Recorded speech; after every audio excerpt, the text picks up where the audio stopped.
ପୁଅ ବୋଉର ଏଇଟା ଅଜାଇର ଦୋକାନ 80 ବର୍ଷ ଦୋକାନଟା। ପାଲ ଜରି ରସି କୋଉ ଦିନ ଏମିତି 80 ବର୍ଷ ତଳେ ଲାଗି ନଥିଲା, ଆଜି ଲାଗିଗଲା। ଆଉ କଣ କରିବା ଆଜ୍ଞା, କଣ କରିବା। ରାତିରେ 2ଟା ବେଳକୁ ପାଇଲି, ଆଉ ଆସିଲା ବେଳେ ଦେଖିଲା କିଛି ନାହିଁ। କହିପାରିବିନି ଆଜ୍ଞା କେମିତି ଲାଗି। 30ଟା ଏପଟ ଲାଇନଟା 30ଟା, ସେପଟେ କହିପାରିବିନି ଗଣିନି। ଜଣେ ଜଣ ଦୋକାନ 5 ଲକ୍ଷ 6 ଲକ୍ଷ 4 ଫୁଟ ଦୋକାନ ତ ଆଉ ଜରି ପାଲ ରସି ଆଜ୍ଞା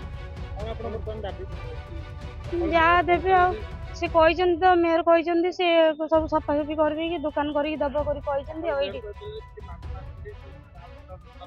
କହିଥିଲେ, ଆଉ ରାଗ ରୁଷାରେ କିଏ ହେଲେ କହିବ। ଆମେ ତ ସେଇ ହିସାବରେ ତ ଆମେ ଚାଲୁଥିଲୁ, ଯେତିକି ସାଇଜରେ ସେତିକି ସାଇଜରେ ବସୁଥିଲୁ। ଲୋକ ଯଦି କମ୍ପ୍ଲେନ କରିବେ ତାହେଲେ ଆମେ କଣ ଦାୟୀ କହୁନାହାନ୍ତି ଆଜ୍ଞା।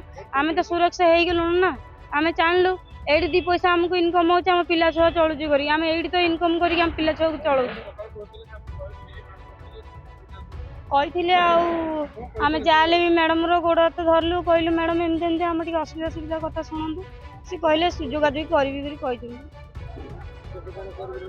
ହଁ କହିଛନ୍ତି, ଏଇଟା ସଫା ହେଇଯାଉ, ଆରମ୍ଭ ହବ ସଫା ହବ। 5-6 ଲକ୍ଷ କ୍ଷତି ହେଇଛି। ଆଉ କାଗଜ ପତ୍ର ସବୁ ଡକୁମେଣ୍ଟ ସବୁ ପୋଡିଗଲାଣି। ବୋଉର କାଗଜ ପତ୍ର ସବୁ ପୋଡିଗଲାଣି। ରଖିଥିଲି ମହାଜନକୁ ଦବା ପାଇଁ ପଇସା, ଜଣକୁ ଦବାର ଥିଲା 20,000, ଜଣକୁ ଦବାର ଥିଲା 60,000, ସବୁ ପଇସା ପୋଡିଗଲା। ଘରେ ଥିଲେ ଆଜ୍ଞା, ମୋ ବୋଉ ଶୋଇଥିଲା। ନାଇଁ ଆଜ୍ଞା, ସେମିତି ଭାଇ ମୁଁ କହିପାରିବିନି, କିଏ ଲଗେଇଛି କିଏ ନ ଲଗେଇଛି ଭଗବାନଙ୍କୁ ଜଣା। କେମିତି ଲାଗିଲା କଣ ଲାଗିଲା ଆମେ ଜାଣିନୁ। ଆସିଲା ବେଳକୁ ତ ଦେଖୁଛୁ, ଆଉ ଆମ ଦୋକାନଟା ପୋଡୁଛି। ଆଉ ଯାହା ସରକାର ଦେବେ ଆମକୁ, ଆଉ ଏଠି ଦୋକାନ ଯାହା ଦେବେ ଭାଙ୍ଗା ଭଙ୍ଗି କରିକି ଆମକୁ ଦୋକାନଟା ଦେଇଦେଲେ ଆମେ କୋଉଠି ବାକି ପତ୍ର କରିକି ଆମେ ଚଳିବୁ। ଆଉ କୋଉଠି ଆଡଜଷ୍ଟ କରି ଚଳିବୁ। ଆଉ ଚଳିବୁନି, ପିଲା ଛୁଆକୁ ପଢେଇବୁ କେମିତି, ମଣିଷ କରିବୁ କେମିତି? ଆମେ ସିନା ମୂର୍ଖ ହେଇଗଲେ, ଆମ ପିଲା ଛୁଆ ମୂର୍ଖ ହେଇଯିବେ। ଯାହେଲେ ଏଇଠୁ ତ କମେଇକି ତ ପାଠ ପଢେଇବୁ ନା। ରୋଡ ଉପରେ ଯେମିତି ବେପାର କରୁଥିବୁ ସେମିତି ବେପାର କରିବୁ ଆଜ୍ଞା। ଆଉ କଣ କରିବା, କଣ କରିବା? ବାପା ମା ବି ସହିକି ଆସୁଛନ୍ତି, ଆମେ ବି ସହିବୁ। ଆଉ କଣ?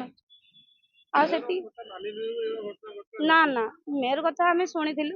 ମ୍ୟାଡାମ ଯୋଉଟା କହୁଛନ୍ତି ଆମେ ତାଙ୍କ କଥା ଆଗରୁ ବି ମାନିଥିଲୁ। ଆମେ ଲାଇନ ଟା ପୁରା କ୍ଲିୟର କରିଥିଲୁ। ଲାଇନ ଟା ଭଲ ସଫାସଫି କରିକି ଆମେ ଦାୟିତ୍ୱ କରି ରଖିଥିଲୁ। ଆଜି ବର୍ଷେ ହେଲାଣି